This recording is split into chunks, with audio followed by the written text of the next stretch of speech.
Petrol అయిపోతుంది, మళ్లీ lockdown పరిస్థితులు ఏర్పడబోతున్నాయి అనే వార్తలు వినగానే పెట్రోల్ బంకుల ముందు వాహనాలు లైన్లు కడుతున్నాయి.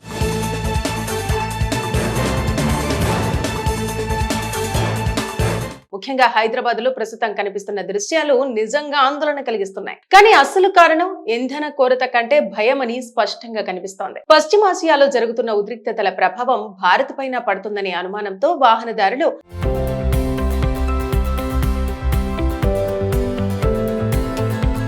ఒక్కసారిగా బంకుల వైపు పరుగులు తీశారు. ఇక మంగళవారం ఉదయం నుంచి చాలా పెట్రోల్ బంకులు వాహనాలతో కిటకిటలాడిపోయాయి. కొన్ని ప్రాంతాల్లో అయితే కిలోమీటర్ల మేర కార్లు, బైకులు క్యూలో నిలబడ్డాయి. మళ్లీ పెట్రోల్ దొరుకుతుందో లేదో అనే భయం. దీంతో చాలా మంది వాహనదారులు అవసరానికి మించి ట్యాంకులు ఫుల్ చేయించుకోవటం ప్రారంభించారు. ఇక సాధారణంగా రోజువారీగా కొనేవాళ్లు కూడా ఈసారి అదనంగా నిల్వ చేసుకునేందుకు ప్రయత్నిస్తున్నారు. అంతేగాక డ్రమ్బుల్లోనూ చిన్న చిన్న బాటిళ్లలోనూ నిల్వ ఉంచుకుంటున్నారు. దీంతో ఒక్కసారిగా డిమాండ్ పెరగడంతో చాలా బంకులు నో స్టాక్ బోర్డులు పెట్టాల్సి వచ్చింది. ఇక మరికొన్ని బంకులు తాత్కాలికంగా మూసివేయాల్సిన పరిస్థితి కూడా ఏర్పడింది. ట్రాఫిక్ ను కంట్రోల్ చేయడానికి పోలీసులు బారికేడ్లు కూడా ఏర్పాటు చేసిన సందర్భాలు ఉన్నాయి. అయితే ఇది కేవలం పెట్రోల్ బంకులకే పరిమితం కాలేదు. సిఎన్జి స్టేషన్ల వద్ద కూడా ఇదే పరిస్థితి కనిపించింది. ఆటోలు, క్యాబ్ డ్రైవర్లు పెద్ద సంఖ్యలో రావడంతో అక్కడ కూడా కిలోమీటర్ల మేర క్యూలు ఏర్పడ్డాయి. కానీ కేంద్ర రాష్ట్ర ప్రభుత్వాలు మాత్రం ఇంధన కొరత లేదని అంటున్నారు. సరఫరా కొనసాగుతోందని, అయినప్పటికీ సోషల్ మీడియాలో వ్యాపిస్తున్న వదంతులు, యుద్ధ భయం కలిసి ఈ పరిస్థితిని మరింత తీవ్రతరం చేస్తున్నాయి. అయితే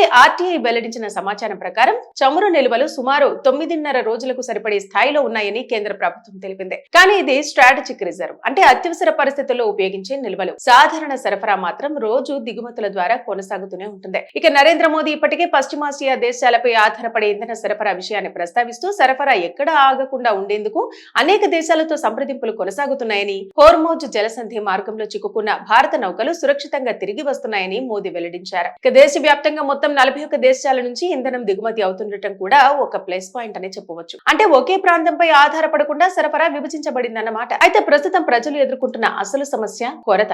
దీనికంటే డిస్ట్రిబ్యూషన్ ఇష్యూ అని తెలుస్తోంది. ఇక హైదరాబాద్ వంటి నగరాల్లో పరిస్థితి మరింత స్పష్టంగా కనిపిస్తోంది. సుమారు 1200కు పైగా బంకులు ఉన్నప్పటికీ కొన్ని చోట్ల కొనుగోళ్లు 25% వరకు తగ్గడంతో సరఫరా గొలుసు తాత్కాలికంగా దెబ్బతింది. ఇక మరో ముఖ్యమైన అంశం ఏమిటంటే వదంతులు. పెట్రోల్ అయిపోతుంది అనే రూమర్స్ వేగంగా వ్యాపించడంతో ప్రజలు అవసరానికి మించి నిల్వ చేసుకునే ప్రయత్నం చేస్తున్నారు. ఇది సమస్యను ఇంకా పెంచుతోంది. ట్రావెల్ కంపెనీలు, పరిశ్రమలు కూడా క్రెడిట్ సప్లై తగ్గడంతో ఇబ్బందులను ఎదుర్కొంటున్నాయి. ఇక సింపుల్ గా చెప్పాలంటే దేశంలో ఇంధనం పూర్తిగా అయిపోతుందనే పరిస్థితి లేదు. స్ట్రాటజిక్ రిజర్వ్స్ ఉన్నాయి. ప్రధాన సమస్య డీలర్లు, కంపెనీల మధ్య తాత్కాలిక ఇష్యూ. రూమర్స్ వల్ల డిమాండ్ ఒక్కసారిగా పెరిగింది. కాబట్టి ప్రజలు పానిక్ అవ్వాల్సిన అవసరం లేదు. అవసరమైనంత మాత్రమే ఇంధనం తీసుకుంటే పరిస్థితి త్వరగా సాధారణమవుతుంది. పెట్రోల్ అయిపోతుంది, మళ్లీ లాక్డౌన్ పరిస్థితులు ఏర్పడబోతున్నాయి అనే వార్తలు వినగానే పెట్రోల్ బంకుల ముందు వాహనాలు లైన్లు కడుతున్నాయి.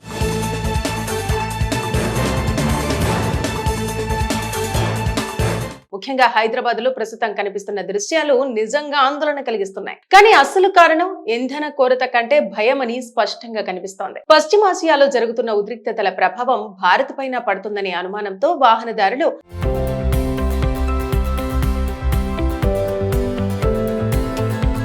ఒక్కసారిగా బంకుల వైపు పరుగులు తీశారు. ఇక మంగళవారం ఉదయం నుంచి చాలా పెట్రోల్ బంకులు వాహనాలతో కిటకిటలాడిపోయాయి. కొన్ని ప్రాంతాల్లో అయితే కిలోమీటర్ల మేర కార్లు, బైకులు క్యూలో నిలబడ్డాయి. మళ్లీ పెట్రోల్ దొరుకుతుందో లేదో అనే భయం. దీంతో చాలా మంది వాహనదారులు అవసరానికి మించి ట్యాంకులు ఫుల్ చేయించుకోవటం ప్రారంభించారు. ఇక సాధారణంగా రోజువారీగా కొనేవాళ్లు కూడా ఈసారి అదనంగా నిల్వ చేసుకునేందుకు ప్రయత్నిస్తున్నారు. అంతేగాక డ్రమ్బుల్లోనూ చిన్న చిన్న బాటిళ్లలోనూ నిల్వ ఉంచుకుంటున్నారు. దీంతో ఒక్కసారిగా డిమాండ్ పెరగడంతో చాలా బంకులు నో స్టాక్ బోర్డులు పెట్టాల్సి వచ్చింది. ఇక మరికొన్ని బంకులు తాత్కాలికంగా మూసివేయాల్సిన పరిస్థితి కూడా ఏర్పడింది. ట్రాఫిక్ ను కంట్రోల్ చేయడానికి పోలీసులు బారికేడ్లు కూడా ఏర్పాటు చేసిన సందర్భాలు ఉన్నాయి. అయితే ఇది కేవలం పెట్రోల్ బంకులకే పరిమితం కాలేదు. సిఎన్జి స్టేషన్ల వద్ద కూడా ఇదే పరిస్థితి కనిపించింది. ఆటోలు, క్యాబ్ డ్రైవర్లు పెద్ద సంఖ్యలో రావడంతో అక్కడ కూడా కిలోమీటర్ల మేర క్యూలు ఏర్పడ్డాయి. కానీ కేంద్ర రాష్ట్ర ప్రభుత్వాలు మాత్రం ఇంధన కొరత లేదని అంటున్నారు. సరఫరా కొనసాగుతోందని, అయినప్పటికీ సోషల్ మీడియాలో వ్యాపిస్తున్న వదంతులు, యుద్ధ భయం కలిసి ఈ పరిస్థితిని మరింత తీవ్రతరం చేస్తున్నాయి. అయితే ఆర్టీఐ వెల్లడించిన సమాచారం ప్రకారం చమురు నిల్వలు సుమారు 9.5 రోజులకు సరిపడే స్థాయిలో ఉన్నాయని కేంద్ర ప్రభుత్వం తెలిపింది. కానీ ఇది స్ట్రాటజిక్ రిజర్వ్, అంటే అత్యవసర పరిస్థితుల్లో ఉపయోగించే నిల్వలు. సాధారణ సరఫరా మాత్రం రోజు దిగుమతుల ద్వారా కొనసాగుతూనే ఉంటుంది. ఇక నరేంద్ర మోదీ ఇప్పటికే పశ్చిమాసియా దేశాలపై ఆధారపడే ఇంధన సరఫరా విషయాన్ని ప్రస్తావిస్తూ సరఫరా ఎక్కడా ఆగకుండా ఉండేందుకు అనేక దేశాలతో సంప్రదింపులు కొనసాగుతున్నాయని, హోర్మోజ్ జలసంధి మార్గంలో చిక్కుకున్న భారత నౌకలు సురక్షితంగా తిరిగి వస్తున్నాయని మోదీ వెల్లడించారు. ఇక దేశవ్యాప్తంగా మొత్తం 41 దేశాల నుంచి ఇంధనం దిగుమతి అవుతుండటం కూడా ఒక ప్లస్ పాయింట్ అని చెప్పవచ్చు. అంటే ఒకే ప్రాంతంపై ఆధారపడకుండా సరఫరా విభజించబడిందన్నమాట. అయితే ప్రస్తుతం ప్రజలు ఎదుర్కొంటున్న అసలు సమస్య కొరత. దీనికంటే డిస్ట్రిబ్యూషన్ ఇష్యూ అని తెలుస్తోంది. ఇక హైదరాబాద్ వంటి నగరాల్లో పరిస్థితి మరింత స్పష్టంగా కనిపిస్తోంది. సుమారు 1200కు పైగా బంకులు ఉన్నప్పటికీ కొన్ని చోట్ల కొనుగోళ్లు 25% వరకు తగ్గడంతో సరఫరా గొలుసు తాత్కాలికంగా దెబ్బతింది. ఇక మరో ముఖ్యమైన అంశం ఏమిటంటే వదంతులు. పెట్రోల్ అయిపోతుంది అనే రూమర్స్ వేగంగా వ్యాపించడంతో ప్రజలు అవసరానికి మించి నిల్వ చేసుకునే ప్రయత్నం చేస్తున్నారు. ఇది సమస్యను ఇంకా పెంచుతోంది. ట్రావెల్ కంపెనీలు, పరిశ్రమలు కూడా క్రెడిట్ సప్లై తగ్గడంతో ఇబ్బందులను ఎదుర్కొంటున్నాయి. ఇక సింపుల్ గా చెప్పాలంటే దేశంలో ఇంధనం పూర్తిగా అయిపోతుందనే పరిస్థితి లేదు. స్ట్రాటజిక్ రిజర్వ్స్ ఉన్నాయి. ప్రధాన సమస్య డీలర్లు, కంపెనీల మధ్య తాత్కాలిక ఇష్యూ. రూమర్స్ వల్ల డిమాండ్ ఒక్కసారిగా పెరిగింది కాబట్టి ప్రజలు పానిక్ అవ్వాల్సిన అవసరం లేదు. అవసరమైనంత మాత్రమే ఇంధనం తీసుకుంటే పరిస్థితి త్వరగా సాధారణమవుతుంది. పెట్రోల్ అయిపోతుంది, మళ్లీ లాక్డౌన్ పరిస్థితులు ఏర్పడబోతున్నాయి అనే వార్తలు వినగానే పెట్రోల్ బంకుల ముందు వాహనాలు లైన్లు కడుతున్నాయి.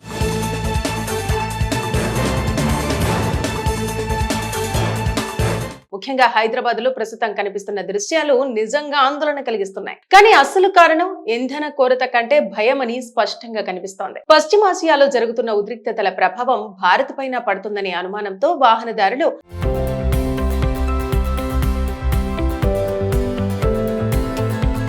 ఒక్కసారిగా బంకుల వైపు పరుగులు తీశారు. ఇక మంగళవారం ఉదయం నుంచి చాలా పెట్రోల్ బంకులు వాహనాలతో కిటకిటలాడిపోయాయి. కొన్ని ప్రాంతాల్లో అయితే కిలోమీటర్ల మేర కార్లు, బైకులు క్యూలో నిలబడ్డాయి. మళ్లీ పెట్రోల్ దొరుకుతుందో లేదో అనే భయం. దీంతో చాలా మంది వాహనదారులు అవసరానికి మించి ట్యాంకులు ఫుల్ చేయించుకోవటం ప్రారంభించారు. ఇక సాధారణంగా రోజువారీగా కొనేవాళ్లు కూడా ఈసారి అదనంగా నిల్వ చేసుకునేందుకు ప్రయత్నిస్తున్నారు. అంతేగాక డ్రమ్బుల్లోనూ చిన్న చిన్న బాటిళ్లలోనూ నిల్వ ఉంచుకుంటున్నారు. దీంతో ఒక్కసారిగా డిమాండ్ పెరగడంతో చాలా బంకులు నో స్టాక్ బోర్డులు పెట్టాల్సి వచ్చింది. ఇక మరికొన్ని బంకులు తాత్కాలికంగా మూసివేయాల్సిన పరిస్థితి కూడా ఏర్పడింది. ట్రాఫిక్ ను కంట్రోల్ చేయడానికి పోలీసులు బారికేడ్లు కూడా ఏర్పాటు చేసిన సందర్భాలు ఉన్నాయి. అయితే ఇది కేవలం పెట్రోల్ బంకులకే పరిమితం కాలేదు. సిఎన్జి స్టేషన్ల వద్ద కూడా ఇదే పరిస్థితి కనిపించింది. ఆటోలు, క్యాబ్ డ్రైవర్లు పెద్ద సంఖ్యలో రావడంతో అక్కడ కూడా కిలోమీటర్ల మేర క్యూలు ఏర్పడ్డాయి. కానీ కేంద్ర రాష్ట్ర ప్రభుత్వాలు మాత్రం ఇంధన కొరత లేదని అంటున్నారు. సరఫరా కొనసాగుతోందని, అయినప్పటికీ సోషల్ మీడియాలో వ్యాపిస్తున్న వదంతులు, యుద్ధ భయం కలిసి ఈ పరిస్థితిని మరింత తీవ్రతరం చేస్తున్నాయి. అయితే ఆర్టీఐ వెల్లడించిన సమాచారం ప్రకారం చమురు నిల్వలు సుమారు 9.5 రోజులకు సరిపడే స్థాయిలో ఉన్నాయని కేంద్ర ప్రభుత్వం తెలిపింది. కానీ ఇది స్ట్రాటజిక్ రిజర్వ్, అంటే అత్యవసర పరిస్థితుల్లో ఉపయోగించే నిల్వలు. సాధారణ సరఫరా మాత్రం రోజు దిగుమతుల ద్వారా కొనసాగుతూనే ఉంటుంది. ఇక నరేంద్ర మోదీ ఇప్పటికే పశ్చిమాసియా దేశాలపై ఆధారపడే ఇంధన సరఫరా విషయాన్ని ప్రస్తావిస్తూ సరఫరా ఎక్కడా ఆగకుండా ఉండేందుకు అనేక దేశాలతో సంప్రదింపులు కొనసాగుతున్నాయని, హోర్మోజ్ జలసంధి మార్గంలో చిక్కుకున్న భారత నౌకలు సురక్షితంగా తిరిగి వస్తున్నాయని మోదీ వెల్లడించారు. ఇక దేశవ్యాప్తంగా మొత్తం 41 దేశాల నుంచి ఇంధనం దిగుమతి అవుతుండటం కూడా ఒక ప్లస్ పాయింట్ అని చెప్పవచ్చు. అంటే ఒకే ప్రాంతంపై ఆధారపడకుండా సరఫరా విభజించబడిందన్నమాట. అయితే ప్రస్తుతం ప్రజలు ఎదుర్కొంటున్న అసలు సమస్య కొరత. దీనికంటే డిస్ట్రిబ్యూషన్ ఇష్యూ అని తెలుస్తోంది. ఇక హైదరాబాద్ వంటి నగరాల్లో పరిస్థితి మరింత స్పష్టంగా కనిపిస్తోంది. సుమారు 1200కు పైగా బంకులు ఉన్నప్పటికీ కొన్ని చోట్ల కొనుగోళ్లు 25% వరకు తగ్గడంతో సరఫరా గొలుసు తాత్కాలికంగా దెబ్బతింది. ఇక మరో ముఖ్యమైన అంశం ఏమిటంటే వదంతులు. పెట్రోల్ అయిపోతుంది అనే రూమర్స్ వేగంగా వ్యాపించడంతో ప్రజలు అవసరానికి మించి నిల్వ చేసుకునే ప్రయత్నం చేస్తున్నారు. ఇది సమస్యను ఇంకా పెంచుతోంది. ట్రావెల్ కంపెనీలు, పరిశ్రమలు కూడా క్రెడిట్ సప్లై తగ్గడంతో ఇబ్బందులను ఎదుర్కొంటున్నాయి. ఇక సింపుల్ గా చెప్పాలంటే దేశంలో ఇంధనం పూర్తిగా అయిపోతుందనే పరిస్థితి లేదు. స్ట్రాటజిక్ రిజర్వ్స్ ఉన్నాయి. ప్రధాన సమస్య డీలర్లు, కంపెనీల మధ్య తాత్కాలిక ఇష్యూ. రూమర్స్ వల్ల డిమాండ్ ఒక్కసారిగా పెరిగింది కాబట్టి ప్రజలు పానిక్ అవ్వాల్సిన అవసరం లేదు. అవసరమైనంత మాత్రమే ఇంధనం తీసుకుంటే పరిస్థితి త్వరగా సాధారణమవుతుంది.